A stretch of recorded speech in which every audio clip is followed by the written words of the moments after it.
सभी को नमस्ते। गायत्री मंत्र एक साथ।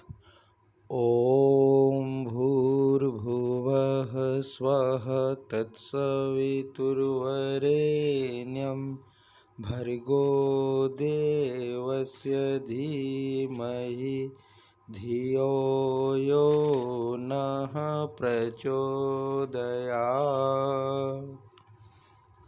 ॐ शान्ताकारं भुजगशयनं पद्मनाभं सुरेशं विश्वाधारं गगनसदृशं मेघवर्णं शुभांगं लक्ष्मीकान्तं कमलनयनं योगिभिर्ध्यानगम्यं वन्दे विष्णुं भवभयहरं सर्वलोकैकनाथम्।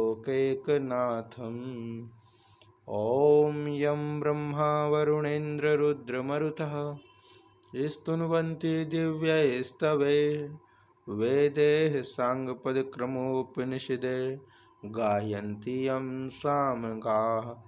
ध्यानावस्थिततद्गतेन मनसा पश्यन्ति यं योगिनो यस्यान्तं न विदुः सुरासुरगणा। देवाय तस्मै नमः, देवाय तस्मै नमः। गीता माता ऑनलाइन कक्षा में आप सभी का स्वागत है। अभी गीता जी का छठवां अध्याय चल रहा है, जिसमें हमने 24 श्लोकों का अभ्यास कर लिया था। आज जो है हम 25वां श्लोक आरंभ करेंगे, पर 25वां श्लोक आरंभ करने से पहले हम 24वें के भाव को समझेंगे, ताकि 25वां जो है वह इससे जुड़ सके। ये जो भाव हैं जो हम पढ़ रहे हैं श्लोक, उससे जोड़ा जा सके, इसके लिए हम 24वें श्लोक को समझेंगे। तो 24वां जो श्लोक था जो हम पढ़ रहे थे वह था संकल्प प्रभवान कामान् त्यक्त्वा सर्वान् अशेषतः मनसेवेन्द्रिय ग्रामं विनियम्य समन्ततः।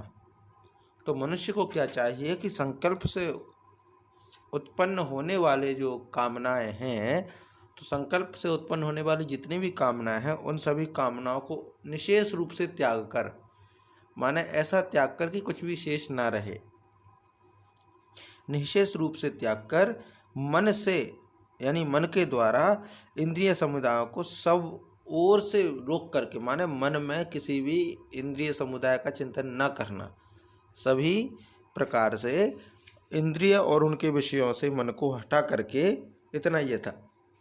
माने इंद्रिय ग्राम माने इंद्रिय समुदाय जो है इन सब को सभी ओर से रोक देना, एक था स्टेप।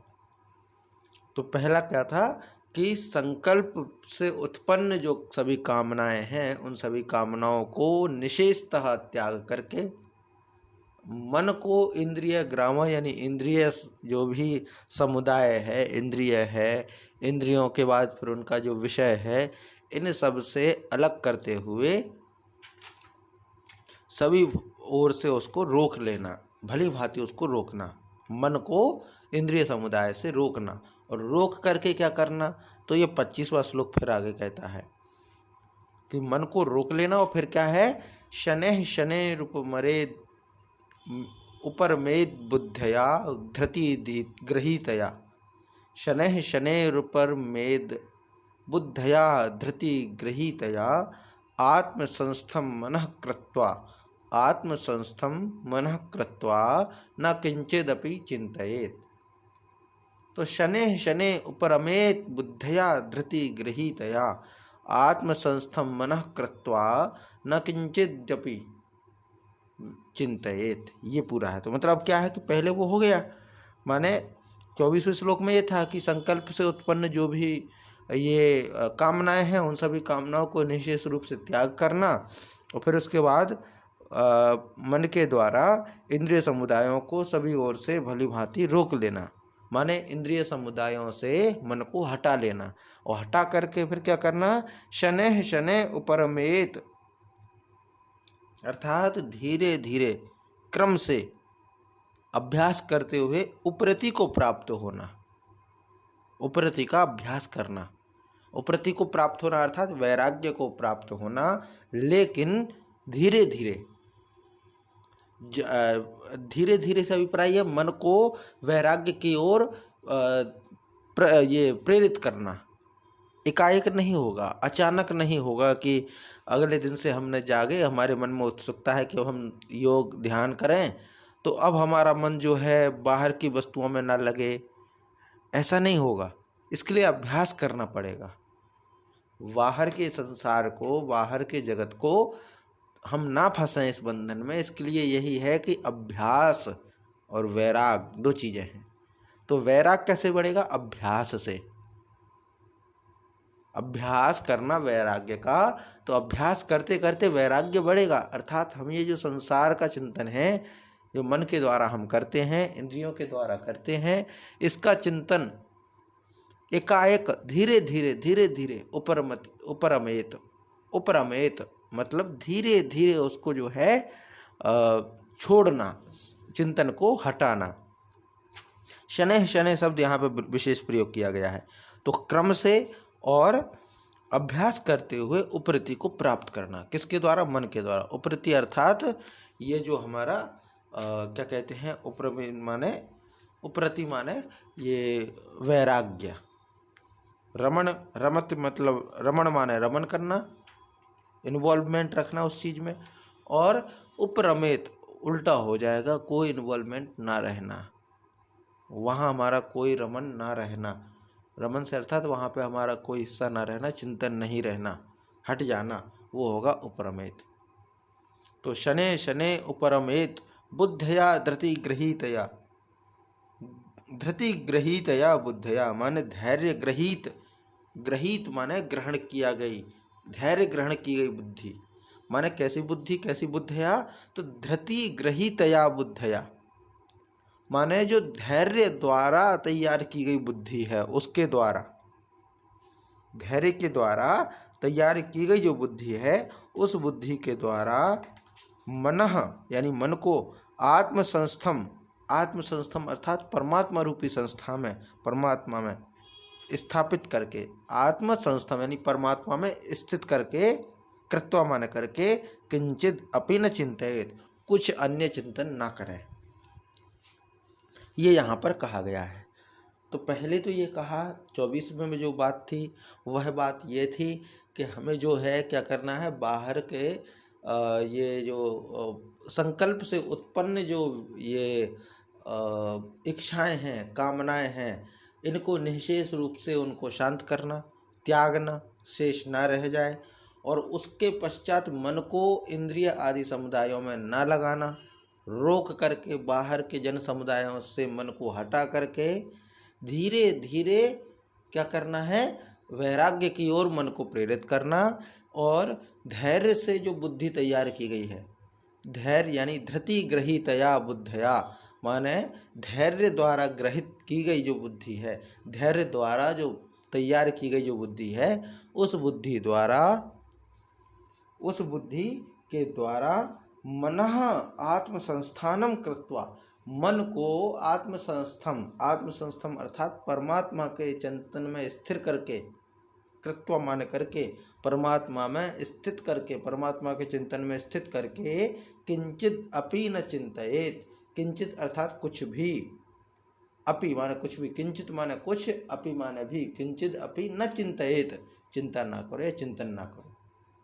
तो अन्य कोई चिंतन नहीं करना है, चिंतन एकमात्र ईश्वर का, परमात्मा का, परमात्मा के चिंतन में रहना, बाहर के विषयों का चिंतन नहीं करना, बाहर के विषयों से मन को हटा लेना और अपने मन को जो है वो ये कैसा कर लेना, धृति गृहीतया बुद्धया माने धैर्य युक्त जो बुद्धि है, धैर्य होना आवश्यक है। धैर्य के महत्व को हमने कल समझा था, धैर्य होना आवश्यक है, क्योंकि अगर धैर्य नहीं होगा तो यह सब प्रक्रियाएं नहीं हो पाएंगी, क्योंकि ये जो प्रक्रिया है ये लिमिटलेस है, ये लिमिटलेस है। कोई निश्चित समय नहीं है कि इतना समय लगेगा आपको वैराग्य प्राप्त करने में, ये कोई आवश्यक नहीं कह सकता कोई कि 6 महीने में आपको वैराग्य हो जाएगा या 2 महीने में वैराग्य हो जाएगा। ये जो प्रक्रिया है वर्ष वर्षांतर तक चलने वाली है, जन्म जन्मांतर तक ये प्रक्रियाएं चलती हैं। हाँ, ये एक बात जरूर है कि ईश्वर के चिंतन में किया गया, ईश्वर की शरण में जाने के लिए किया गया छोटा सा प्रयास भी विफल नहीं होता। ये हम पहले पढ़ चुके हैं। कर्म तो किया आपने तो उसका फल तो आपका संचित रहता ही है, वह नष्ट नहीं होता। भले आपने वह किसी भी जन्म में किया हो, वह आपका नष्ट नहीं होता। वह समाज में, वह इस क्षेत्र में रहता है आपका कर्म बन के, तो उसका फल तो रहता ही है। माने किसी जन्म में हमने ईश्वर की ओर प्रवृत्त होने के लिए थोड़ा कदम बढ़ाया, सफल नहीं हुए, वह जन्म पूरा बेकार चला गया। सिर्फ थोड़ा सा कदम बढ़ाया था हमने, तो वह थोड़ा सा जो कदम हमने बढ़ाया था ईश्वर की ओर, वह निष्फल नहीं गया।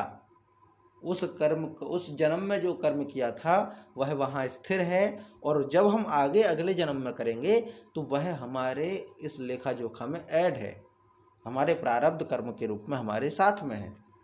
तो ये सब बातें इसमें की गई हैं कि मन को धैर्य युक्त करके, बाहर के विषयों की ओर न लगा करके, बाहर के विषयों से रोक करके, काम करने का जो आपका इच्छाएं हैं उन इच्छाओं से बाहर के कामनाओं को त्याग करके, अपने मन को धैर्य युक्त बुद्धि द्वारा तैयार करके अपने मन में परमात्मा में अपने मन को परमात्मा में स्थित करके न किंचिदपि चिंतयेत, कुछ भी चिंतन नहीं करना। ये प्रक्रियाएं हैं परमात्मा में ध्यान लगाने की विधि।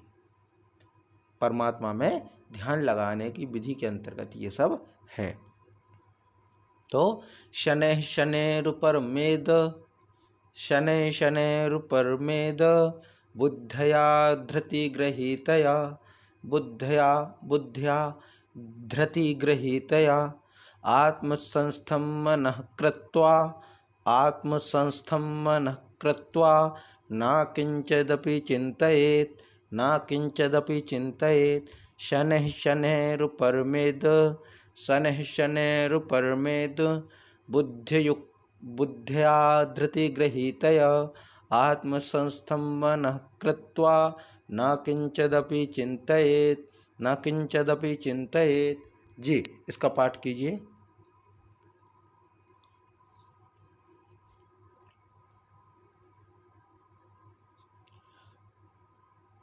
वीणा माता जी, आप कीजिए इसका।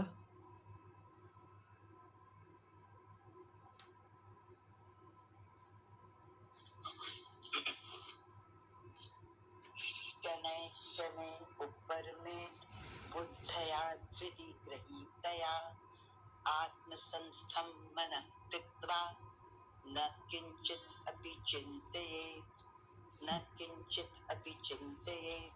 जी, बहुत सुंदर। तो अब इसके बाद फिर अगला जो श्लोक है वह है इसी विषय को आगे बढ़ाते हुए कि ध्यान कैसे करना, उसकी विधि वर्णन करते हुए आप कहते हैं कि मन को परमात्मा की ओर लगाने की प्रेरणा, माने अपने मन को यहाँ वहाँ उलझाने की अपेक्षा अपने मन को परमात्मा की ओर प्रेरित करना। तो क्या कहते हैं कि यतो यतो निश्चरति मनश्चंचलमस्थिरं, ततस्ततो नियम्येतद् आत्मन्येव वशं नयेत्। तो यतः यतः निश्चरति मनः चंचलम अस्थिरम, ततः ततः नियम्येतत् आत्मनि एव वशम नयेत्। तो इसका मतलब क्या है कि जिनका मन वश में नहीं है तो उनके लिए क्या करना है। मन वश में नहीं हो पाता है, मन नियंत्रण में नहीं हो पाता है, वह उस अवस्था तक नहीं पहुंच पाए हैं जिस अवस्था में मन की चंचलता समाप्त हो जाती है। जिस अवस्था में मन की चंचलता समाप्त हो जाती है उस अवस्था तक अगर नहीं पहुंच पाए तो उनके लिए क्या करना चाहिए।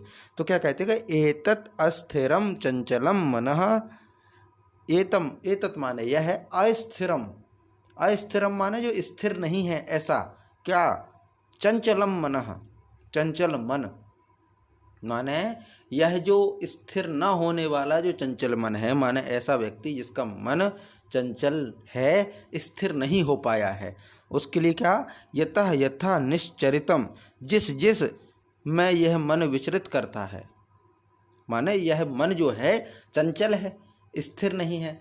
जब स्थिर नहीं है तो कहीं तो विचरण करता होगा, कुछ तो चिंतन आता होगा मन में। ईश्वर का चिंतन नहीं हो पाता है, एकाग्रता नहीं आ पाती है, मन भटक जाता है।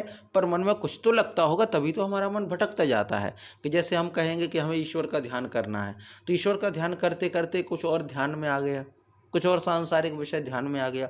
तो इसका मतलब क्या है कि मन जो है वो एकाग्र नहीं है, मन जो है वो चंचल नहीं है, वो स्थिर नहीं है, चंचल है। मन अस्थिर है, स्थिर नहीं है, अस्थिर है।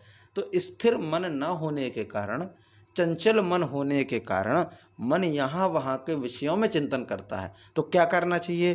तो यह है स्थिर ना रहने वाला चंचल मन जो है, जिस जिस विषय का चिंतन करता है, यतः यतः निश्चरति, माने जिस जिस विषय में ये विचरण करता है, ततः ततः नियम्य, उस विषय से रोक कर, किसको? मन को। उस विषय से रोक कर, किससे? जिसका चिंतन कर रहा है मन, मन जिसमें विचरण कर रहा है उस विषय से रोक कर, यानी नियम में ला करके, यानी रोक करके, आत्मनि एव वशम नयेत, परमात्मा में ही निरुद्ध करें, परमात्मा में ही प्रेरित करें। ये है एक तो सामान्य सी ये तो समझ है कि भाई हमें परमात्मा का चिंतन करना है, परमात्मा का चिंतन करना है, पर हमारा मन जो है वो एकाग्र नहीं हो पाता है। तो क्या करना चाहिए? तो ये तो मूर्खता होगी कि ध्यान ही ना करो, ये तो मूर्खता होगी कि ध्यान ही ना करो, जब नहीं लगता तो छोड़ दो। नहीं, ये नहीं होता।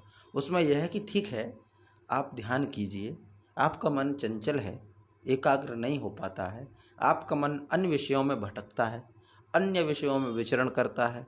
तो आपको चाहिए कि जब भी आपका मन अन्य विषयों में विचरण करे, तब मन को रोक करके परमात्मा की ओर ध्यान लगाओ, परमात्मा में स्थित करो मन को। एक बार भटकेगा, फिर दोबारा करो।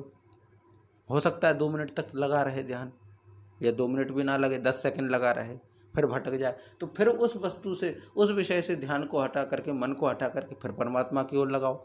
फिर कुछ समय लगेगा, फिर उचट जाएगा, तो फिर लगाओ। माने यही है कि आपका मन जो है, जो बाहर के विषयों में लग जाता है, स्थिर नहीं हो पाता है, मन चंचल है, यहाँ वहाँ के विषयों में विचरण करता रहता है, परमात्मा का चिंतन नहीं कर पाता है। तब यही एक निर्देश है कि मन जब यहाँ वहाँ के विषयों में विचरण करे, तब उसको उन सब विषयों से रोक करके परमात्मा के चिंतन की ओर प्रेरित करना चाहिए, परमात्मा की ओर निरुद्ध करना चाहिए। आज फल नहीं मिल रहा है तो क्या हुआ, पर अगर हमने उसको एकाग्रता में कर लिया, परमात्मा के चिंतन में कर लिया, तो निश्चित ही कल हमारा जो मन है वह एकाग्रता की ओर अग्रसर होगा। एक सामान्य सा प्रश्न यही था, गीता जी भी उसी का वो करते हैं, प्रतिपादन करते हैं यहाँ पे उसी विचार का, कि किसी ने पूछा था कि ध्यान में जब मन नहीं लगता तो क्या करना चाहिए। तब उन्होंने यही कहा था कि ध्यान में मन भले ना लगे, पर ध्यान जरूर करना चाहिए, ध्यान जरूर करना चाहिए। क्योंकि आज मन नहीं लग रहा है, लेकिन अगर हम करते रहेंगे करते रहेंगे करते रहेंगे, तो धीरे धीरे हमारा मन जो है वह रमने लगेगा उस ध्यान में, धीरे धीरे मन हमारा उस चीज़ का आदी हो जाएगा। और उन्होंने बहुत अच्छा उदाहरण देकर समझाया था कि अगर किसी बाल्टी में गंदा पानी भरा पड़ा है, मन में बहुत सारे दुर्विचार हैं, साफ नहीं है, तो क्या करेंगे? उसको साफ करने के लिए उसमें और विचार डालेंगे, परमात्मा का चिंतन करेंगे, परमात्मा का चिंतन करेंगे, परमात्मा का चिंतन करेंगे, सत साहित्य पढ़ेंगे। तो धीरे धीरे देखते देखते, जैसे गंदे पानी में बार बार पानी डालते, साफ पानी डालते डालते डालते डालते एक समय ऐसा आता है कि बाल्टी का गंदा पानी बाहर निकल जाता है और बाल्टी में भरा हुआ पानी निर्मल होता है, स्वच्छ होता है। वैसे ही हमारा मन अगर आज स्थिर नहीं हो पाता है, मन में यहाँ वहाँ के विचार आते हैं, तब भी हम बलपूर्वक मन में परमात्मा का ध्यान लगाएं, परमात्मा का ध्यान लगाएं, तो एक निश्चित समय आएगा जब परमात्मा के ध्यान में हमारा मन स्थित हो जाएगा। तो ये पूरा यहाँ पे है कि यतो यतो निश्चरति, जहाँ जहाँ विचरण करता है, मनश्चंचलम अस्थिरम, मन विचरण करता है। कैसा मन? तो चंचलम, जो चंचल है, अस्थिर है, ऐसा मन जहाँ जहाँ विचरण करता है, ततस्ततो नियम्येत, वहाँ वहाँ इसको रोक करके, आत्मन्येव वशम नयेत, नयेत माने ले जाइए, वशम माने वश में, यानी निरुद्ध करना। किसके प्रति? तो आत्मन्येव माने आत्मनि एव, आत्मनि अर्थात परमात्मा के ध्यान में, परमात्मा की स्मृति में मन को ले जाइए। तो ये पूरा यहाँ पे हो जाएगा।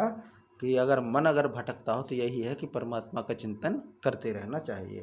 तो यतो यतो निश्चरति मनश्चंचलमस्थिरं ततस्ततो नियम्येतद् ततो ततो ततस्ततो नियम्येतदात्मन्येव वशं नयेत् आत्मन्येव वशं नयेत्। यतो यतो निश्चरति मनश्चंचलमस्थिरं ततस्ततो नियम्येतदात्मन्येव वशं नयेत्। अब ये जो बड़ा है नियम्येतदात्मन्येव, तो इसको हम टुकड़ों में करेंगे तो हो जाएगा नियम्य एतद आत्मनि एव। तो नियम्येतद आत्मन्येव ऐसा भी कह सकते हैं, नियम्येतद आत्मन्येव वशं नयेत्, माने इसको नियम्य करके, इनको रोक करके, मन को रोक करके परमात्मा के चिंतन में लगाना चाहिए, ये है। तो इसका पाठ कीजिए। आदरणीय प्रमोद जी आप कीजिए।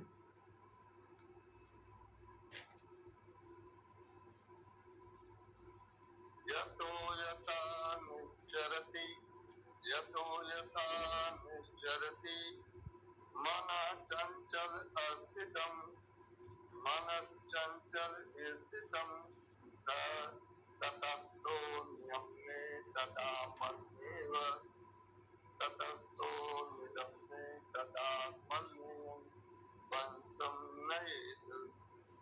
जी ठीक है, बहुत सुंदर।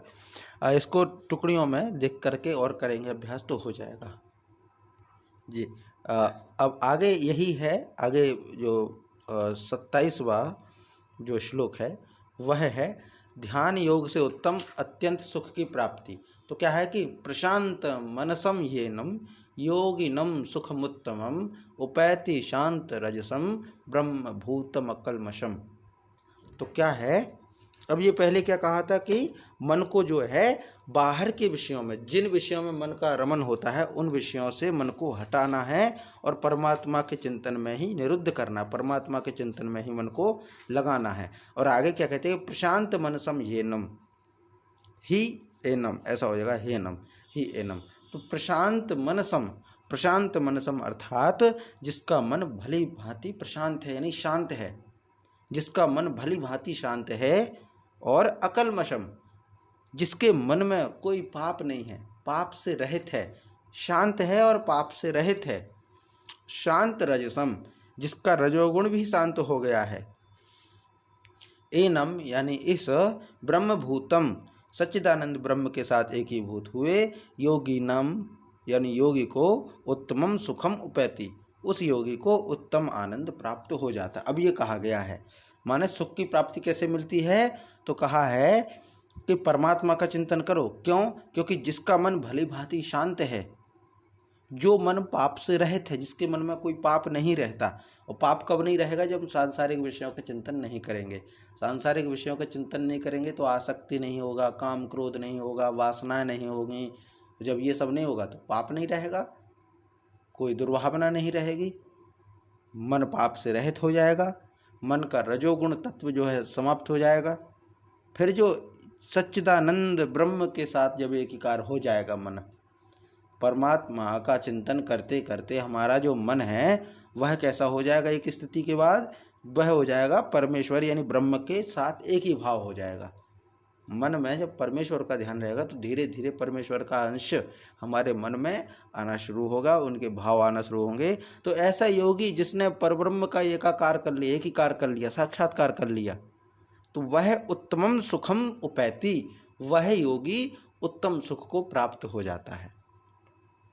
माने ध्यान योग किया, ध्यान योग से हमने उत्तम स्थिति प्राप्त की, और ध्यान योग से हमने परमात्मा के प्रति चिंतन किया, उसके बाद हमें अत्यंत सुख की प्राप्ति मिलेगी। तो ये पूरा इसमें आ जाएगा। आचार्य जी श्लोक 26 में जी जो लिखा है कि मन जहाँ जहाँ भी प्रकृति में जाए जी वहाँ वहाँ से खींचकर अपनी आत्मा में स्थित करे। जी आत्मा में स्थित करना। जी अगर ये अनुभव जो आत्म अनुभवी होता जी और ये एक लेवल होता है कि जैसे आदमी, बहुत सारे आदमी धोखा खा जाते हैं। जी जैसे हम क्या करते हैं, दूसरे को देखते हैं, समझते हैं, तो क्या होता है, उसका वाय रूप, वाय आचरण, उसका आचार व्यवहार, बातचीत करके ऊपर। लेकिन जो आत्मा को पहचानता है वो उसके पास जाते ही पता चल जाता है कि ये आदमी किस स्वभाव का, किस नेचर का, क्या है, जी इसका आत्म तत्व जागृत है कि नहीं। जी बिल्कुल तो बिल्कुल। ये हमेशा मेरे मन में हमेशा ये थोड़ा सा जिज्ञासा भी रहती है जी कि जिनको आत्मबोध हो चुका है, जी जो आत्मा में ही स्थिर रहते हैं, जी जो दूसरे के पास जाने के बाद उसकी आत्मा को भी पहचान लेते हैं। जी क्योंकि ये प्रसंग जो है विशुद्धानंद जी का भी आता है, रानी महाशय का भी आता है, बहुत सारे जी वो एक दूसरे को कभी जानते हैं, लेकिन जैसे उनके सानिध्य में जी जैसे वो करते हैं, कबीरदास जी के बारे में होता है, तो हम्म वो जिनकी आत्मा जागृत जी हो चुकी है, जी उनको क्या बोलते हैं, वो गले से मिलते हैं, एकांत में जाते हैं, उनमें बिना शब्द के ही वो उनकी वार्तालाप का आदान प्रदान होता है। जी तो बिल्कुल गीता जी में तो ये लिखा हुआ है, लेकिन आत्मा का अनुभव, आत्मा में स्थिर होकर परमात्मा में जी अपनी आत्मा को ही अनुभव करना, जी ये कैसे, इसका सिम्टम्स क्या है, लक्षण क्या है, कभी ये विषय आएगा तो थोड़ा सा इसका कीजिएगा। मैं भी इसके उसमें रिसर्च में हूँ, शोध में हूँ। जी जी बिल्कुल। बिल्कुल इसमें हम करेंगे।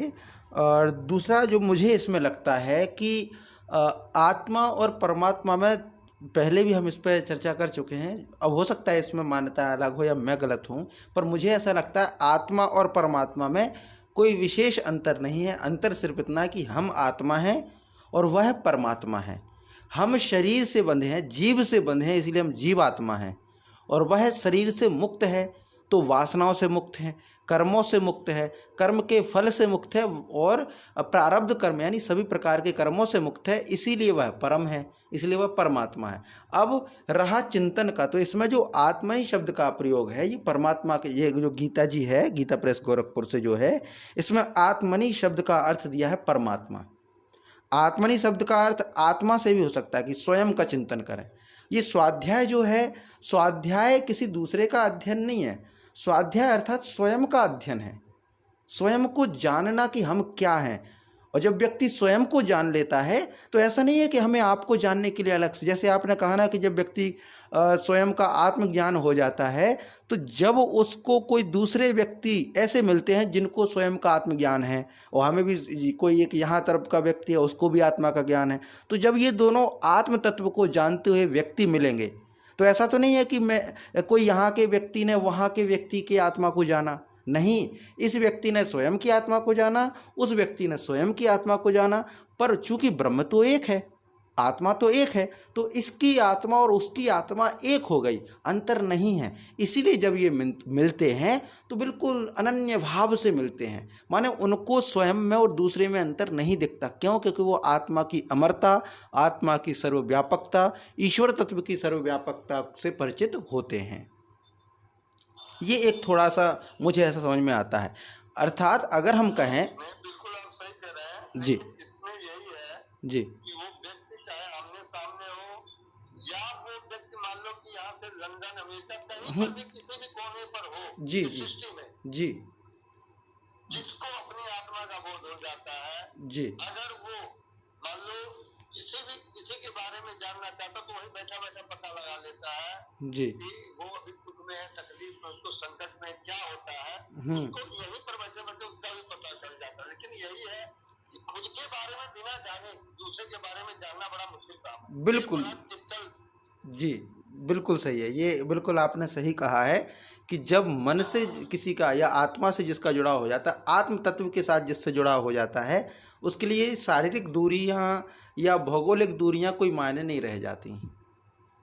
तो ये या तो मुझे ये लगता है जी कि जैसे रजोगुण, तमोगुण, सतोगुण जी और ये कर्मेंद्रियां, जी मतलब ये इनसे आदमी अगर ये उसके अंदर मतलब आसक्तियां सारी खत्म हो जाए, जी जो भगवान से कृष्ण स्टेप बाय स्टेप, जी मतलब वो क्या करे कि जब इनसे वो विरक्त नहीं हो जाएगा, उसके मन में इनके ना कोई आकर्षण रहेगा, ना मतलब राग रहेगा, ना द्वेष रहेगा, जी ना कोई कामना रहेगी, ना कोई आसक्ति रहेगी। जी तो जब ये सब चीजें हाँ बिल्कुल, बिल्कुल आ जाएगा वो। तो ये पानी जा रहा है, बारिश आ रहा है, धूप, क्या मतलब उसको, आ रहा तो आने दो। हम्म, केवल बैठ कर डिस्को मार देख रहा है, बिल्कुल। अनुभव उससे मतलब कोई उसके अंदर मतलब वो कोई कंपन, कोई विवेक, कोई विचारशीलता या कोई उस पर अपनी प्रतिक्रिया, मुझे लगता है कि जो वो स्थिति में पहुंचता है कुछ भी नहीं, वो एक स्थिति में शांत बैठा रहता है। हाँ नहीं बिल्कुल, वो एकाकार एक ही अवस्था में रहता है, वो विचलित नहीं रहता। ऐसा व्यक्ति जो परमात्म तत्व का चिंतन करता है, जैसे एक उदाहरण यहाँ पे प्राप्त होता है, ये मराठी तरफ के एक नाथ नहीं, कोई दूसरे एक संत हैं बहुत अच्छे, शायद नामदेव भगत हैं या कौन है, नाम भूल रहा हूँ मैं उनका। उनका ये है कि पत्नी के प्रति उनका जो व्यवहार, मतलब पत्नी का इनके प्रति व्यवहार थोड़ा रुष्ट था, अलग टाइप का था। तो ये जो हैं बैठे रहते थे अपने मित्रों के साथ, सत्संग करते थे और बड़े आराम से सत्संग कर रहे हैं, हरि नाम कर रहे हैं, भगवान का कीर्तन कर रहे हैं। पत्नी यहाँ से निकली, पानी भरने जा रही थी घड़े में, तो पानी भरने जा रही थी तो वो बड़ी भड़क पड़ी, बोले आप लोगों को कोई काम नहीं है, यहाँ वहाँ आकर के घर पे बैठ जाओगे, अपने अपने घर पे जाओ, यहाँ पे कोई नहीं आएगा। हमारे घर पे आके बैठ जाते हैं, क्या हरि राम ये उन्हें काम नहीं करना, कुछ भी नहीं करना, हमारे पति को बिठा लेते हैं और खुद बैठ जाते हैं, जाओ जाओ अपने घर पे, वरना अच्छा नहीं होगा। ऐसा बोल करके चली गई। अब इनसे कहा, इनकी ओर देखा, तो इनको इनकी ओर जब देखा तो इन्होंने फिर कहा, अरे कोई नहीं, वो तो ऐसे ही हैं, गरजने वाले बादल बरसते नहीं, चिल्लाती रहती, कोई नहीं करते, आप तो बैठो। तो सब लोग बैठ गए। उसके बाद जब वो वहाँ से घड़ा भर करके आई और उसने देखा कि मेरी बात का तो कोई असर नहीं हुआ, ये तो फिर भी बैठे हुए हैं, मैंने इनको जाने के लिए कह दिया था। तो वो आग बबूला तो थी। हाँ हाँ जी, तुकाराम, बिल्कुल मैं भूल रहा था नाम, तुकाराम जी का ये प्रसंग है। तो वहाँ से जब वो आई तो उन्होंने जो है इन सब के ऊपर घड़ा पटक दिया। तो तुकाराम जी जो है क्रोधित नहीं हुए, उन्होंने हास्य में उसको कहते हुए कह दिया कि अरे सुना था कि गरजने वाले बादल बरसते नहीं हैं, पर आज तो बरस भी गए। वो चाहते तो इसमें बहुत बड़ी बात हो जाती, पर वो सामान्य रहे, इतनी बड़ी घटना होने पर भी सामान्य रहे। एक और इसी से जुड़ा हुआ प्रसंग है कि वो कोई गन्ना वगैरह बेचने जा रहे थे कि चलो हमारे यहाँ ये है, बेच के आते हैं। गन्ना बेचने जा रहे थे तो उनको बीच में रास्ते में खेलते हुए बच्चे मिल गए। उन बच्चों में इनको ईश्वर का अंश दिखा कि कितने प्यारे बच्चे हैं, बहुत अच्छे लगे। तो इन्होंने सबको एक एक गन्ना देना शुरू कर दिया। घर से निकले और बाहर तक पहुँचे, पूरे गन्ने बट गए, बेचने का सवाल ही नहीं रहा। एक गन्ना बचा हाथ में। एक गन्ना जब हाथ में बचा तो उन्होंने सोचा अब इसको कहाँ बेचने जाएं, चलो घर पे ले चलते हैं। पत्नी पीछे से देख रही थी कि मैंने इनको गन्ना बेचने के लिए भेजा था और ये जो है यहीं पे बांट के आ गया, गन्ने तो बेचे नहीं। तो वापस आकर कहते हैं, और अरे वो बाल गोपाल मिल गए थे, छोटे छोटे बच्चे खेल रहे थे, तो मैंने सोचा क्या बेचना, बच्चों को खिला दो, अब ये गन्ना बचा है। पत्नी को बड़ा गुस्सा आया, उसने उस गन्ने को लिया और इनकी पीठ में दे मारा। गन्ना जैसे ही इनकी पीठ में लगा तो 2 टुकड़े हो गए। अब ये चाहते तो भड़क पड़ते, लेकिन बड़े सहज भाव से उन्होंने कहा कि वाह देखो कितनी बुद्धिमान है तुम। बोले क्यों? बोले गन्ना एक, खाने वाले 2, इसके 2 हिस्सा होने थे, तो तुमने मुझ में मार करके इसके 2 हिस्से कर दिए, अब एक तुम खाओ एक मैं खाता हूँ, बात खत्म। तो माने उनको बाहर के विषयों में कोई वो नहीं रहा कि पत्नी मुझे पीट रही है, पत्नी ने मेरे साथ ऐसा दुर्व्यवहार कर दिया, नहीं, क्योंकि वो परम तत्व का चिंतन कर रहे हैं। उनको फर्क नहीं पड़ता कि कौन कैसा है, उनको ये भी फर्क नहीं पड़ता कौन मेरे साथ दुर्व्यवहार कर रहा है, कौन अच्छा व्यवहार कर रहा है, क्योंकि वो परमात्म तत्व को जानते हैं। वो ये जानते हैं कि इनकी लिमिट कितनी है और हमारी पहुंच कितनी है, इसीलिए वो छोटे मोटे विषयों पर चिंतन नहीं करते। तो ये परमात्म तत्व का चिंतन या आत्म तत्व का चिंतन होता है। और जब सत्संग मिलते हैं, जब नहीं भी मिलते, तो पर वो उनका ध्यान, उनकी जो लेवल होता है वो उस स्तर का होता है। ये है जी। तो अब ये जो आगे उसी बात को आगे बढ़ाते हैं कि प्रशांत मनसम ह्येनम योगिनम सुखम उत्तमम उपैति शांत रजसम ब्रह्मभूतम कल्मषम। हाँ, तो अब इसमें क्या है कि जिसका मन प्रशांत है माने शांत है, शांत और प्रशांत माने भली भांति शांत है, जिसका मन भली भांति शांत है, भली प्रकार शांत है, और जिसका मन शांत होने के साथ साथ अकल्मषम है। अकल्मषम माने पाप, कल्मष माने होता पाप, और अकल्मषम पाप से रहित, पाप ना हो, मन में, तो हो जाएगा अकल्मषम। और कैसा है? शांत रजसम। रजसम अर्थात रजोगुण जिसका कैसा हो? शांत हो, माने रजोगुण जिसका शांत हो गया हो, ऐसा मन। मन के बारे में बताया गया कि जिसका मन शांत हो, जो पाप से रहित हो, जिसका रजोगुण शांत हो गया हो, वही व्यक्ति या वही चित्त या वही मन ब्रह्मभूत योगिनम, माने ब्रह्म के साथ एक ही भाव हुए योगी को, माने ऐसा योगी जिसका मन जो है भली भांति शांत है, जिसका मन अकलमश है, माने पाप नहीं है, पाप से रहित है, जिसका मन रजोगुण से शांत हो गया, माने जिसके मन का रजोगुण शांत हो गया हो, ऐसा ब्रह्म का चिंतन करता हुआ जो योगी है वो उत्तम आनंद को प्राप्त होता है। वही व्यक्ति उत्तम आनंद को प्राप्त करता है। तो यही कहा है कि सामाजिक बुराइयों के प्रति हमारा मन उलझे, इससे अच्छा है कि हम माने छोटी छोटी बुराइयों का ध्यान देने से अच्छा है कि परमात्म तत्व का चिंतन करें। ऐसा नहीं बुराई के बारे में नहीं, कबीरदास ने सामाजिक बुराइयों के बारे में बहुत लिखा, लेकिन इतने ज़्यादा विचलित नहीं हुए कि उनका जीवन फंस जाए। वो समाज में लिप्त रहे लोगों के प्रति उन्होंने लिखा, उनके भलाई के लिए कार्य किया, उनको मुक्त कराने का प्रयास किया, पर वो उसमें कभी उलझे नहीं, उस वासनाओं में उलझे नहीं। वासनाओं में लिप्त लोगों को उन्होंने जागृत किया। संत थे, सबका वो मार्गदर्शन करते रहे, और दोनों तरफ वालों को कहा उन्होंने, तो कबीरदास जी ने तो दोनों तरफ वालों को, इस तरफ भी और उस तरफ भी, उसके बावजूद वो किसी के नहीं रहे, सबसे निष्पक्ष रहे। तो ये जो स्थिति है वो यही है कि मन शांत है, हमारे मन में कोई पाप नहीं है, हमारे मन में कोई रजोगुण नहीं बचा, हम तो परमेश्वर का ध्यान करते हैं, उसके बाद जो आनंद मिलता है वह उत्तम आनंद है। ये यहाँ पर बताया गया, माने ध्यान योग से उत्तम अवस्था और परमानंद की प्राप्ति होती है, इसी का पूरा कथन इसमें कहा गया है।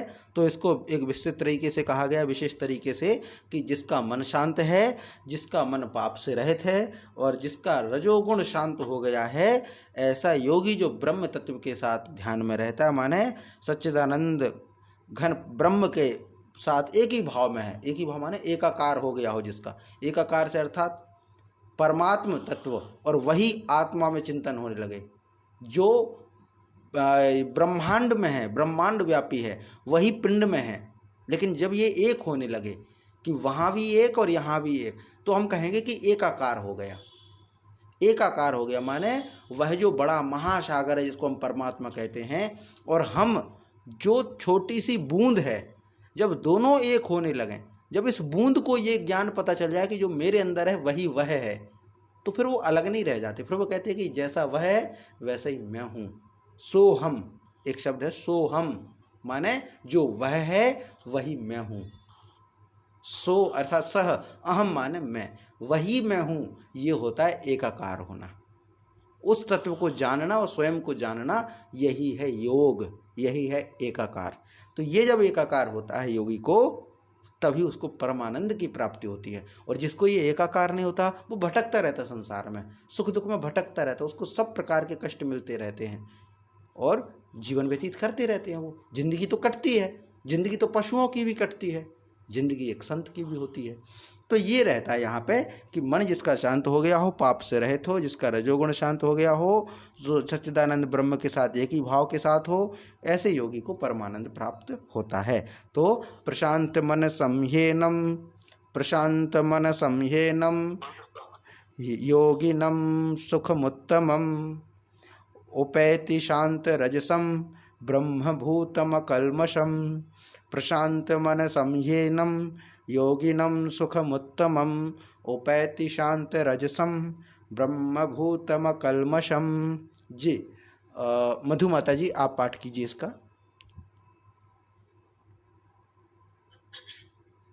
प्रशांत मन समहीनम योगिनम सुखम उत्तमम उपैति शांत रजसम ब्रह्मभूतम अकल्मषम। जी बहुत बहुत सुंदर, अच्छा उच्चारण किया आपने, शुद्ध उच्चारण था जी। अब आगे इसी के बाद आगे है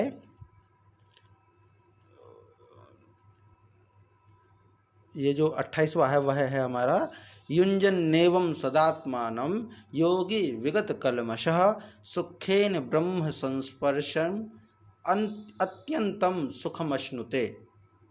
तो युञ्जन्नेवं सदात्मानं योगी विगत कल्मषः सुखेन ब्रह्म संस्पर्शम अत्यंतम सुखमश्नुते। तो अब इसमें क्या कहा है? विगत कल्मषः, कल्मषः अर्थात पाप, विगत माने बीत गया हो या पाप चला गया हो या पाप नष्ट हो गया हो। तो पाप रहित जो कौन? योगी।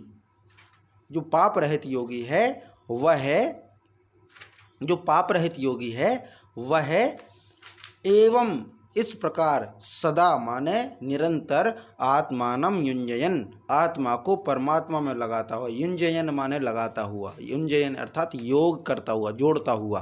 किसको? आत्मानम, आत्मा को। किसमें? परमात्मा में लगाता हुआ, सुखेन सुखपूर्वक, ब्रह्म संस्पर्शम, परब्रह्म परमात्मा की प्राप्ति रूप अत्यंतम सुखम अश्नुते, अत्यंत सुख का अनुभव प्राप्त करता है। पहले ये हो गया कि परमात्मा में स्थित होगा, परमात्मा का चिंतन करेगा, जो कल्मश से रहित होगा वह परम सुख को प्राप्त होगा, परमानंद की प्राप्ति उसको होगी, ब्रह्म के साथ एकीकार होते हुए। उसी बात को यहाँ पर थोड़ा और बदल के कह दिया है कि ऐसा योगी जो पाप रहित हो, वह योगी माने और वह पाप रहित योगी इस प्रकार निरंतर परमात्मा में आत्मा को जोड़ करके, यानी आत्मा को परमात्मा में लगा करके, या आत्मचिंतन और परमात्म चिंतन का एकाकार करके, आत्म माने अपना चिंतन, परमात्मा माने परमात्मा का चिंतन, दोनों का एकीकार करके, दोनों का एकाकार भाव लगा करके जो ध्यान लगाता है परमात्मा में, सुखपूर्वक परमात्मा की प्राप्ति का आनंद अनुभव करता है। माने ऐसा योगी जो पाप रहित है, पहले पाप से रहित होना है। ईश्वर तक जाने के लिए से मंदिर जाते, तो मंदिर जाने के लिए हमारे दैनिक जीवन में बहुत सारी वो होते हैं, हम क्रियाकलाप करते हैं, सीधे हम मंदिर पे नहीं जाते। हमारे ये जो पार्थिव शरीर है इसके हम साफ सफाई करते हैं, शौच का विशेष ध्यान रखते हैं, पवित्रता का ध्यान रखते हैं, कपड़े साफ सुथरे हों और मंदिर के उपयुक्त हों। ये तो कुछ विशेषताएं हैं। स्नान किया हो, स्नान करने के बाद फिर वस्त्र धुले हुए हों, फिर हम मंदिर जाते हैं। तो मंदिर तक जाने के लिए कुछ प्रक्रियाएं हैं, पूर्व की तैयारियां हैं। वैसे ही परमात्म तत्व का चिंतन करने के लिए दूसरी प्रक्रियाएं हैं। वहाँ इससे महत्व नहीं है कि आपने स्नान किया है, कपड़े धुले हुए पहने नहीं पहने। वहाँ इस बात से मतलब है कि आपका मन पाप रहित है कि नहीं है, आपकी वासनाएं छूट गई हैं कि नहीं छूटी। अगर आप परमात्मा के मंदिर पर भी गए, वहाँ भी अपनी चप्पलों की ओर ध्यान रहा, तो आपका मन परमात्मा की ओर था ही नहीं, मंदिर की ओर था ही नहीं। आपका तो पास में रखी हुई सीढ़ियों के पास रखी हुई चप्पलों में था, तो आपका मन तो चप्पलों के पास था, परमात्मा की ओर नहीं था। तो ये कुछ चीज़ें रहती हैं कि जिस प्रकार मंदिर में जाने के लिए कुछ पहले तैयारियां रहती हैं, वैसे ही जब परमात्मा का चिंतन करते हैं तो उससे पहले हमारा मन जो है वो पाप रहित हो, हमारा मन जो है बुराइयों से रहित हो। इस प्रकार तो वह योगी जो पाप से रहित है, वह जब इस प्रकार आत्मा को परमात्मा में जोड़ता है, लगाता है, तो सुखपूर्वक परमात्मा की प्राप्ति रूप जो अनंत आनंद जो होता है, तो अनंत आनंद का अनुभव महसूस करता है, अनंत आनंद को प्राप्त करता है। कौन योगी? ऐसा योगी जो पाप से रहित है, जो पाप से रहित है, और पाप से रहित होने के बाद आत्मा और परमात्मा के साथ अपने को जोड़ता है, मतलब आत्मा को परमात्मा से जोड़ता है।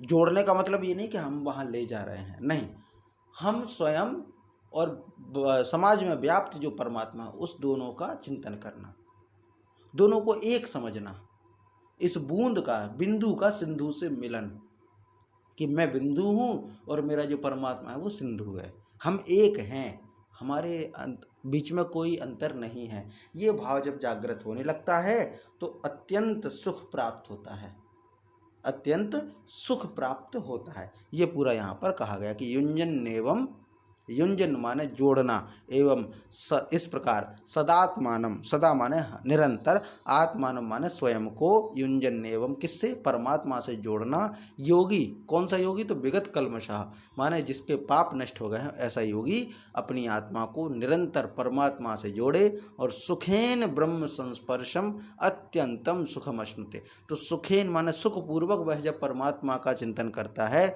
सुखपूर्वक परमात्मा की प्राप्ति की ओर जुड़ता है, तो अनंत आनंद का अनुभव प्राप्त होता है। अश्नुते माने प्राप्त करता है, अनुभव करता है। क्या? सुखम माने सुख अर्थात आनंद, अत्यंतम माने अनंत आनंद अनुभव करता है। कौन? ऐसा योगी जो पाप से रहित है। कब? जब अपने आप को परमात्मा से जोड़ता है। ये पूरा है। तो युञ्जन्नेवं सदात्मानं, युञ्जन्नेवं सदात्मानं योगी विगत कल्मषः सुखेन ब्रह्म संस्पर्शम् अत्यन्तं सुखमश्नुते। युञ्जन्नेवं सदात्मानं योगी विगत कल्मषः सुखेन ब्रह्म संस्पर्शम् अत्यंतम सुखमश्नुते। जी, इसका पाठ कीजिए वीणा माता जी।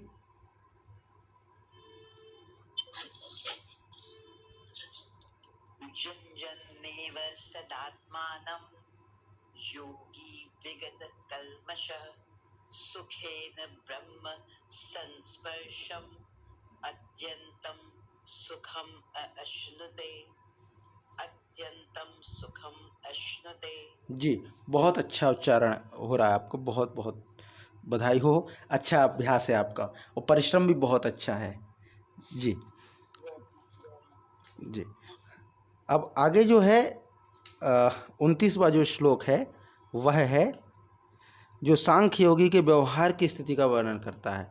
व्यवहार काल कैसा होता है उसकी स्थिति का वर्णन करता है। अगला श्लोक यह है सर्वभूतस्थमात्मानं सर्वभूतस्थमात्मानं सर्वभूतानि चात्मनि ईक्षते योग युक्तात्मा सर्वत्र समदर्शनः। और ये ध्यान रखना है, अर्जुन युद्ध के मैदान में है, कृष्ण भगवान युद्ध के मैदान में है, वहाँ यह सब वर्णन चल रहा है, तो उसको नहीं भूलना है। कर्म श्रेष्ठ है, पर यह पूरा वर्णन चल रहा है कि योगी किस तरह के होते हैं। परमात्मा को जो देखता है वो ये छोटी मोटी चीज़ों का ध्यान नहीं रखता। ये सब विषय वही है, खड़े वही हैं अभी दोनों सेनाओं के मध्य में। जी, तो यहाँ होता है सर्वभूतस्थमात्मानं सर्वभूतानि चात्मनि ईक्षते योग युक्तात्मा सर्वत्र समदर्शनः। अर्थात योग युक्तात्मा अर्थात सर्वव्यापी अनंत चेतन में एक ही भाव से स्थित रूप योग से युक्त आत्मा, माने सर्वव्यापी जो चेतन तत्व है, जो परमात्मा तत्व है, उसमें एक ही भाव से स्थित जो है वह योग से युक्त आत्मा वाला, माने ऐसा व्यक्ति योग युक्त। योग से अर्थात क्या है? परमात्मा से जुड़ना, यानी परमात्मा के साथ एकीकार हो जाना, परमात्मा का साक्षात्कार हो जाना है, परमात्मा से जोड़ लेना, वो होता है योग। और योग से युक्त जो आत्मा है अर्थात ऐसी आत्मा जो परमात्मा से चिंतन में है, जो परमात्मा के साथ एकीकार है। वो परमात्मा कैसा? जो सर्वव्यापी है, माने सर्वव्यापी अनंत चेतन स्वरूप जो परमात्मा है, उस परमात्मा के साथ एकीकार की हुई जो आत्मा है, वह आत्मा सर्वत्र सब में समदर्शनः समभाव से देखने वाला योगी है। अर्थात जब हमारा परमात्मा से एकाकार हो जाता है, जब हम परमात्मा को जान लेते हैं, परमात्मा के साथ जुड़ना ही योग है ना, परमात्मा के साथ जुड़ना ही योग है। तो ऐसी आत्मा जो योग से युक्त है, माने ऐसा व्यक्ति जिसने परमात्मा का साक्षात्कार कर लिया। और जब परमात्मा का साक्षात्कार कर लिया तो वो क्या जानेगा? वो यही जानेगा कि परमात्मा सर्वत्र है। जब परमात्मा सर्वत्र है तो सब में समभाव से रहेगा, माने वह योगी जो परमात्मा से साक्षात्कार कर लिया, वह योगी सबको समान भाव से देखेगा, सबके प्रति समदर्शी रहेगा। वो किसी के प्रति कोई वैर नहीं रहेगा, किसी के प्रति कोई लगाव नहीं रहेगा। तो ऐसा व्यक्ति, ऐसा योगी जो सर्वव्यापी परमात्मा के साथ एकाकार हो गया है, यानी ऐसी आत्मा है उसकी, या ऐसा योगी है जिसने परमात्मा के साथ साक्षात्कार कर लिया, वह सर्वत्र यानी सब में समदर्शिनः उसी अंश को देखता है, समदर्शी है, सबको समान रूप से देखने वाला योगी आत्मानम यानी आत्मा को या स्वयं को सर्वभूतस्थम सभी भूतों में स्थित मानता है और सर्वभूतानि आत्मनि क्षते और सभी भूतों को स्वयं में देखता है, यानी आत्मा में देखता है। भाई जिसने परमात्मा का चिंतन कर लिया, अब यहाँ पे मैथ जैसा फॉर्मूला चलेगा। बहुत सारे ज़्यादा मैथ तो जानते नहीं हैं, पर फॉर्मूला चलता है कि इसके बराबर ये है तो बराबर इसके बराबर ये, तो अर्थात ये दोनों बराबर हो जाएंगे। जैसे यहाँ पे जो है कि जब हमने ये देख लिया कि हम माने हमारे अंदर आत्मा और परमात्मा, हम दोनों एक, हम और परमात्मा एक, और परमात्मा संपूर्ण समाज में एक। जब परमात्मा समाज में एक है और सबके अंदर परमात्मा है, तो मतलब मेरे अंदर की आत्मा और सर्वत्र व्याप्त जो परमात्मा है वह एक है, तो आपके अंदर की आत्मा और सर्वत्र व्याप्त परमात्मा एक है। तो अर्थात मेरी आत्मा आपके अंदर स्थित है और आपके अंदर आत्मा मेरे अंदर स्थित है। माने जब हमें पता चल जाए कि हमारे अंदर जो बिंदु है, जो जल है, आपके अंदर भी जो जल है, आपके अंदर जो जल है, अर्थात हम सबके अंदर जो जल है वो एक है। हम सबके अंदर जो जल है वह एक है, तो हम सब एक होंगे। हम ये देखेंगे कि हमारे घर भी उसी आत्मा से भरा हुआ है, आपका घर भी उसी आत्मा से भरा हुआ है, अर्थात मैं आपके यहाँ स्थित हूँ, आप मेरे यहाँ स्थित हैं। यही है ना। माने जिस योगी ने परमात्मा का चिंतन कर लिया, उसको तो परमात्मा सब जगह व्याप्त होता है, सब जगह दिखाई देता है, और जब सब जगह दिखाई देता है तो सभी भूतों में भी वही दिखाई देता है। माने सभी भूतों में वो स्वयं की आत्मा को ही देखता है, और सबकी आत्मा में स्वयं को देखता है, स्वयं में सबको देखता है, दोनों ही स्थिति। माने स्वयं को सब में देखना और स्वयं में सबको देखना, दोनों उसको दिखने लगते हैं। माने परमात्मा उसको है। जैसे अब मेरे अंदर जो आत्मा है, आपके अंदर जो आत्मा है, या जिस क्लास में जितने भी बैठे हैं, हमारे परिवार में जो भी दिखाई दें, सबके अंदर एक ही आत्मा है। तो हम क्या करते हैं, हमारे अंदर की आत्मा और आपके अंदर की आत्मा एक है, अर्थात आप मुझ में हैं और मैं आप में हूँ। कोई ऐसा व्यक्ति है ही नहीं जिसमें आत्मा ना हो, आत्म तत्व ना हो, परमेश्वर ना हो। यह अर्थात परमेश्वर को छोड़ करके, मतलब परमेश्वर के अलावा कुछ भी नहीं है। बड़े से बड़े अपराधी में भी परमेश्वर है, बड़े से बड़े अपराधी, खूंखार अपराधी की जो आत्मा है वो परमेश्वर है, परमेश्वर का उसमें अंश है। बस ये है कि वो सामाजिक कानून के अलग चल रहा है, तो उसको दंड दिया जाता है, उसको मारा जाता है। क्यों? क्योंकि वो मानव जीवन को द्रोहित करने में, मतलब उसको पाप में लगाने में लगा हुआ है, किसी का नुकसान करने में लगा हुआ। बस अंतर इतना है, उसका जो व्यवहार है वह धर्मयुक्त नहीं है, इसीलिए उसको दंड देते हैं। पर आत्मा तो उसमें भी है। माने जो चोर है, जिसको पकड़ करके जज साहब फांसी या अपराध सुनाते हैं, दंड देते हैं उसको, उसमें भी आत्मा है, उसमें भी उसी ईश्वर का अंश है। बस ये है कि वो इस चीज़ को नहीं जानता। जब हमें पता चल जाएगा कि सामने वाले में ईश्वर है, जो मुझ में है वो सामने वाले में है, तो हम किसी को क्यों मारेंगे, क्यों किसी की हत्या करेंगे? लेकिन जो सामने वाला है उसको पता नहीं है, उसको ये पता नहीं है कि जो मेरे अंदर है वही सामने वाले के अंदर है, तो वह हत्या करता है। इसके विषय में एक छोटी सी कहानी जो शायद इस विषय से जुड़ती है, कि एक शिष्य को गुरु ने यही उपदेश दिया, शायद यही श्लोक पढ़ाया कि सर्वभूतस्थम आत्मानम, माने सभी भूतों में स्थित स्वयं को जानो, और सर्वभूतानि आत्मनि, और सभी भूतों को स्वयं में जानो। माने ये जानो कि तुझ में भी परमात्मा और सामने वाले में परमात्मा, जो कुछ भी दिखाई दे सब में ईश्वर है।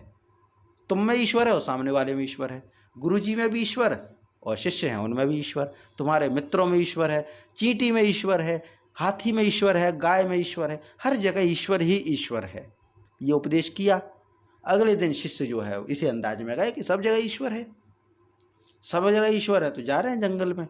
वहाँ से लौट रहे थे लकड़ियों को लेकर के, समुदाय लेकर के, सामने देखा कि बहुत शोर हो रहा है और हाथी जो है वो पागल हो गया, महावत चिल्लाता है, भाग जाओ, मेरा हाथी जो है मेरे नियंत्रण से बाहर हो गया, भाग जाओ, मेरा हाथी मेरे नियंत्रण से बाहर हो गया, वो मार डालेगा, भाग जाओ भाग जाओ। इसके पास आया, अरे बटुक भागो यहाँ से, मेरा हाथी मेरे नियंत्रण से बाहर हो गया है, वह सबको मार रहा है। तो ये क्या कहते हैं, ये कहते हैं कि अरे तुम क्या जानो, तुम संसारी लोग हो, तुम्हें नहीं है पता, हमें गुरु ने उपदेश दिया है कि तुम में जो परमात्मा है वही परमात्मा सब में, तो जो ईश्वर मुझ में है वही ईश्वर हाथी में है। माने वह भी परमात्मा का अंश, मैं भी परमात्मा का अंश, मुझ में भी वही परमात्मा, उस हाथी में भी वही परमात्मा, तो कोई बात नहीं। कोई परमात्मा, एक परमात्मा दूसरे परमात्मा का अहित कैसे कर सकता है? एक परमात्मा दूसरे परमात्मा को कैसे नुकसान पहुंचा सकता है? तो महावत तुम भागो, मुझे नहीं भागना, क्योंकि मैं तो ब्रह्म ज्ञानी हूँ। मुझे तो वही आत्मा सामने वाले में दिखती है, वही आत्मा मुझ में दिखती है। तो तुम ये फालतू की बातें मत करो, मेरा कुछ भी नहीं बिगाड़ेगा हाथी। क्यों? क्योंकि वही परमात्मा मुझ में, वही परमात्मा हाथी में। इतना कह करके वो आगे बढ़ गया तो देखता है कि हाथी ने इसको उठा उठा के फेंक दिया, चोटिल हो गया, बेहोश हो गया। अंत में होश आया गुरुजी की गोदी में। वही गुरुजी जिन्होंने उपदेश दिया था कि बेटा तुम में ईश्वर है और सारे संसार में ईश्वर है, तुम्हारे अंदर का ईश्वर और सारे संसार का ईश्वर एक है। उनकी गोद में पड़ा, होश आया तो वो पूछता है कि गुरुजी मैं कहाँ हूँ? बोले बेटा तुम सुरक्षित हो, आश्रम में हो। पर गुरुजी फिर पूछते कि बेटा ये बताओ, तुम्हें इतना बड़ा हाथी नहीं दिखाई दिया? सब बच के भाग रहे थे, तुम क्यों नहीं भागे? तुम क्या पागल हो? तुमने क्यों ये सनक सवार हुई कि मैं हाथी के साथ सामने पहुंच गए? तुम क्यों नहीं अलग हुए? तो कहते हैं कि गुरुजी आपने ही तो जो है ज्ञान दिया था कल हमें कि सब जगह ईश्वर एक ही है, तुम्हारा ईश्वर और सारे संसार का ईश्वर, सभी प्राणियों का ईश्वर एक है। तुम सभी प्राणियों में स्थित हो और सभी प्राणी तुम में स्थित हैं। तो वह तो मैं आपने बताया, मैंने मान लिया, पर हाथी ने मुझ पर फिर भी आक्रमण कर दिया। तो बोले बेटा तुम मेरे शिष्य हो, हाथी शिष्य नहीं है। तुम्हें पता है कि हाथी में परमात्मा है, लेकिन हाथी के अंदर इतना विवेक नहीं है कि वो जान सके कि तुम्हारे अंदर भी परमात्मा है। तो ये तो विवेक तुम में है कि उसमें आत्मा है, लेकिन उसको पता नहीं है कि मुझ में आत्मा है। इसलिए हो सकता है कि वो तुम्हें नुकसान पहुंचा दे, तो इसलिए तुम स्वयं बचो। और अच्छा बोले तुम्हें हाथी में परमात्मा का ध्यान आ गया, महावत में ध्यान नहीं आया जो चिल्ला रहा था भागो भागो भागो। सोच लेते कि महावत में भी ईश्वर है तो हमें भागना चाहिए, वरना ये मार डालेगा।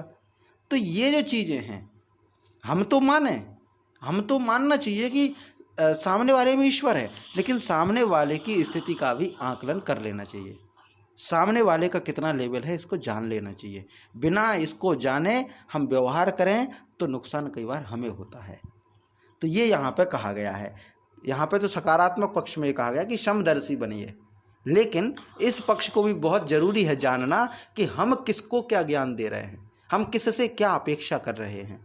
कोई हत्यारा खड़ा हो, उससे हम यही अपेक्षा करें क्योंकि तुम में भी परमात्मा, मुझ में भी परमात्मा, तो फिर कहें वकील साहब क्यों मृत्यु दंड देते हैं? तो अंतर इसलिए क्योंकि जो ज्ञान आपको है वो ज्ञान उसको नहीं है। बेशक आप एक ही हैं, लेकिन फिर भी ज्ञान के स्तर पे, समझ के स्तर पे, कर्मों के स्तर पे, संगति के स्तर पे दोनों में अंतर है। क्योंकि जीवात्मा तो अलग अलग है, आत्मा एक है पर जीवात्मा अलग है। उस जीवात्मा में उस शरीर की कुछ आसक्तियां और कर्म लगे हुए हैं, इस शरीर में इस शरीर की कुछ है। तो शारीरिक स्तर पर जीवात्मा भिन्न भिन्न है पर आत्मा एक है। तो यही यहाँ पे कहा गया है कि जो योगी परम तत्व को जानता है, परमात्मा के साथ एक ही भाव हो गया है, जिसका जो सब में समान रूप से देखने वाला है और आत्मा को सभी प्राणियों में, सभी प्राणियों को स्वयं में देखता है, वह मतलब इस तरह से समदर्शी होता है। तो ये पूरा यहाँ पे कहा गया। तो आज हम इसको यहीं करेंगे, इसका पाठ करेंगे कि सर्वभूतस्थम आत्मानं सर्वभूतानि चात्मनि ईक्षते योग युक्तात्मा सर्वत्र समदर्शनः। सर्वभूतस्थम आत्मानं सर्वभूतानि चात्मनि ईक्षते योग युक्तात्मा सर्वत्र समदर्शनः। सर्वत्र समदर्शनः। जी, शांति पाठ करते हैं। ओम सहनाववतु सहनौ भुनक्तु सह वीर्यं करवावहै तेजस्वनावधीतमस्तु मा विद्विषावहै। ओम शांति शांति शांति। जी नमस्ते सभी को।